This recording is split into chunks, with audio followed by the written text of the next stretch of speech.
네, 여러분 반갑습니다. 오늘도 말씀을 열다 제 29화 창세기 29장을 보는 날입니다.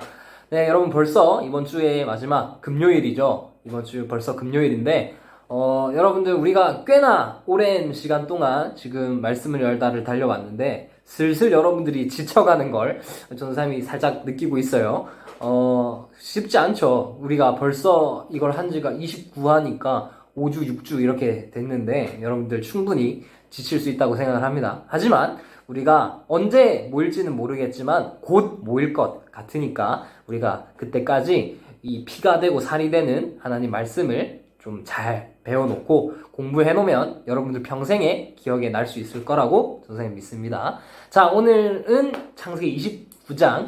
창세기 29장에서는 드디어 야곱이 하란에 도착하는 내용이 29장에 나옵니다. 야곱이 도착해서 보니까 우물이 있는 거예요. 우물. 그리고 그 우물에 목자들이 이제 양떼에게 물을 먹이려고 모여 있는 것을 보게 됩니다.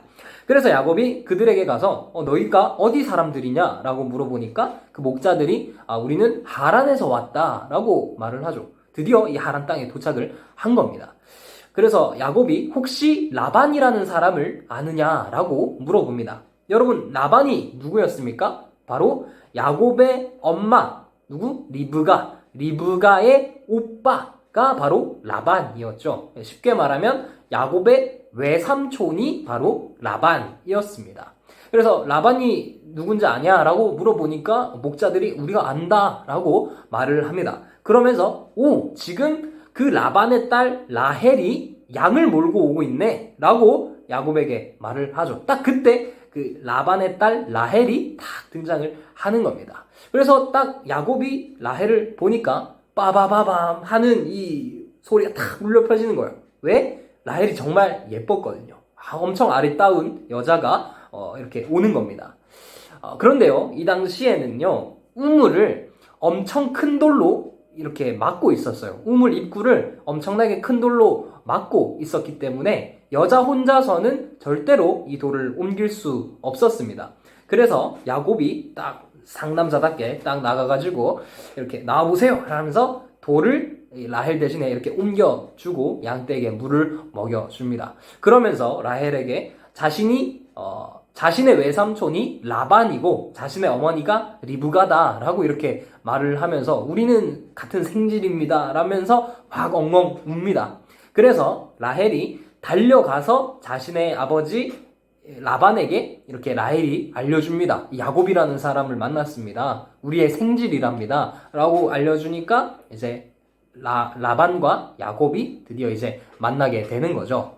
자, 그리고는 이제 라반이 야곱에게 이야기를 해주는데 그래 반갑다 너 고생했다 하면서 당분간 여기 머물면서 일을 해라. 대신에 쉽게 말해서 내가 너한테 알바비를 좀 챙겨줄게. 알바비 어떻게 챙겨줄까? 라고 라반이 야곱에게 물어봅니다. 그러니까 야곱이 다른 거 필요 없고 저에게 라헬을 주십시오. 제가 외삼촌을 위해서 7년 동안이나 일을 하겠습니다. 라고 말을 하는 겁니다. 여러분, 이 당시에는요, 남녀가 결혼을 할 때 남자 쪽에서 여자 쪽에게 돈을 주는 문화가 있었어요. 그런데 야곱은 지금 가진 게 없잖아요. 그러니까 7년 동안 일하는 대가로 라헬을 신부로 맞이하기로 한 겁니다. 그런데 사실 아무리 그래도 이 7년이나 일하는 것은 사실 야곱이 손해보는 장사인 거거든요. 신부를 맞이하는 값이 사실 이 정도까지 비싸지는 않았어요. 하지만 야곱은 라헬을 너무 사랑해서 7년 동안 일을 합니다. 그런데 7년 동안 일을 하면서 너무 사랑하니까 이 시간을 며칠 같이 여겼다라고 그렇게 나와 있습니다.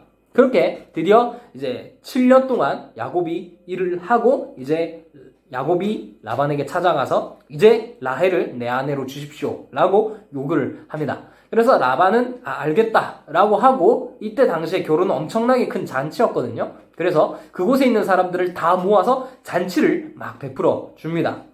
아마 이 잔치를 하는 동안에 술을 엄청나게 먹었을 거예요. 야곱도 마찬가지로. 그런 상황에서 야곱은 누군가와 잠을 자는데 당시에는요, 이 잔치 기간 동안에 신부는 베일을 쓰고 있었어요. 앞에 커튼 같은 걸 이렇게 딱 쓰고 있었단 말이에요. 그러니까 얼굴을 제대로 알아보지 못했겠죠.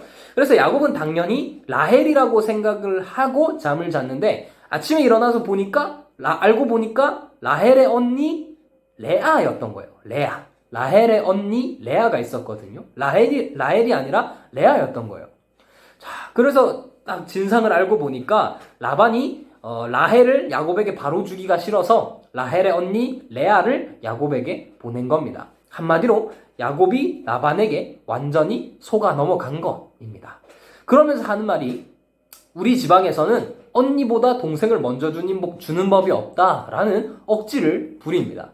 그렇게 해서 결국 야곱은요 라헬을 위해서 또 7년을 라반 밑에서 일을 하게 됩니다. 총 14년을 일한 거죠. 또 더 일을 하지만 그건 나중에 보고. 어쨌든 왜 야곱이 이렇게까지 일을 했냐? 야곱이 사랑한 여자는 레아가 아니라 라헬이었기 때문에. 왜? 레아보다 라헬이 예뻤으니까. 우리 오늘 본문 17절에 보면요. 레아는 시력이 약하고 라헬은 곱고 아리따웠다라고 나오죠. 여기서 레아가 시력이 약했다라고 하는 건 단지 눈이 안 좋았다라는 것보다 레아가 라헬보다 덜 매력적이었다라는 뜻입니다. 그러니까 야곱의 눈에는 라헬이 훨씬 더 예뻤다라는 거죠. 뭐 이후에 이제 라헬과 레아가 아이를 낳는 이야기가 이제 나옵니다만 그건 우리가 30장을 볼 때 같이 보도록 하고 오늘은 여기까지만 줄거리를 한번 살펴보도록 합시다. 자, 여러분 오늘의 이야기에서 우리가 볼 수 있는 것은 무엇이냐면 바로 하나님의 섭리입니다. 하나님의 섭리. 전도사님이 우리 코로나 터지기 전에 예배 중간에 전도사님이 섭리에 대해서 말을 했었는데 섭리가 뭐라고 했습니까? 바로 하나님께서 하나님의 뜻대로 온 우주 만물을 다스리시고 또 우리의 삶에도 간섭하신다라는 걸 하나님의 섭리라고 했잖아요. 하나님 오늘 야곱에게도 간섭하십니다. 오늘 야곱이 라헬을 만난 곳이 어디였습니까? 바로 우물이었죠. 어디서 많이 본 레퍼토리 아닙니까? 바로 아브라함의 종이 이삭의 아내 리브가를 만난 곳이 어디였습니까? 바로 우물이었잖아요. 그때도 하나님께서 섭리하셔서 리브가를 형통하게 만나게 해주셨죠. 그리고 오늘 야곱에게도 하나님이 섭리하셔서 야곱이 목자들이랑 대화를 나누고 있을 때 그때 마침 라헬이 딱 등장을 해서 순조롭게 만나게 되어지잖아요. 우연인 것처럼 보이지만 사실 모든 것이 다 하나님의 섭리였던 것입니다. 여러분 하나님은 이렇게 우리의 삶에도 간섭하시는 분입니다. 우리의 삶이 우연처럼 보이지만 사실은 우연인 것은 단 하나도 없고 모든 일들이 하나님의 허락하심 안에서 일어나는 일들이에요. 하나님이 허락해 주셔야 우리들의 삶의 모든 일들이 일어날 수 있는 것입니다. 우리의 기준에서 좋은 일이든 나쁜 일이든 다 상관없이 하나님이 허락하셔야 그 일들이 일어나는 거예요. 그러므로 우리가 고백해야 하는 것은 무엇이냐면요. 하나님, 오늘 나의 모든 삶도 하나님의 섭리 안에서 일어나는 것들이니까 하나님의 뜻이 내 삶에 이루어지게 해주세요. 하나님, 내가 볼 때는 이게 안 좋은 일처럼 보일지라도 하나님의 뜻이 내 삶에 이루어지게 해주세요. 라고 우리는 고백하는 겁니다. 우리가 오늘의 마무리도 그런 고백으로 하나님께 감사함으로 마무리했으면 좋겠습니다. 자, 오늘은 여기까지고요. 오늘의 퀴즈는 야곱이 우물에서 만난 라반의 딸이 있었습니다. 아주 아름다웠던 여자였습니다. 그 사람은 누구일까요? 반선생님께 보내주시고요. 전도사님께 보내는 돌발 퀴즈는 그 우물에서 만난 여자 말고 그 여자의 언니가 있었는데 이 언니는 동생보다 덜 예뻤다라고 말을 했죠. 그 언니의 이름은 무엇일까요? 그걸 전도사님께 보내주시면 됩니다. 1등, 5등, 10등에게 3명에게 기프티콘을 주도록 하겠습니다. 바꿔 보내지 마세요. 자, 오늘도 수고했고 우리는 다음 주에 보도록 하고 이번 주 예배도 하나님 앞에서 드립시다. 그럼 이만 뿅!